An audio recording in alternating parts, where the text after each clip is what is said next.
अस्सलाम वालेकुम वरहमतुल्लाहि वबरकातुहू। बसियत मुस्लिम।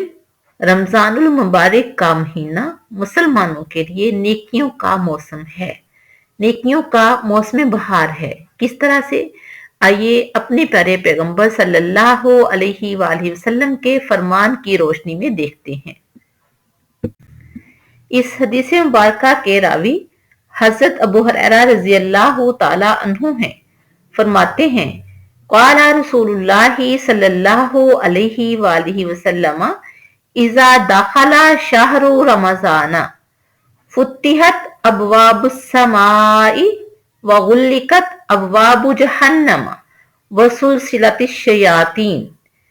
एक हदीस मुबारक में है फुतिहत अबवाबुस समाई और एक हदीस मुबारक में है फुतिहत अबवाबुल जन्ना। अब देखते हैं इसका तर्जुमा।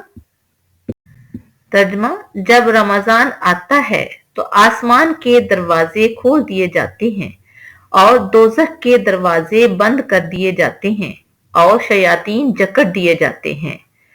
अल्लाह ताला से दुआ है कि अल्लाह ताला हमें उन लोगों में शामिल फरमाए जिनके लिए रमजान के महीने में आसमान के दरवाजे, जन्नत के दरवाजे खोल दिए जाते हैं और जिनके लिए दोज़ख के दरवाजे बंद कर दिए जाते हैं। आमीन। अल्लाह हाफिज।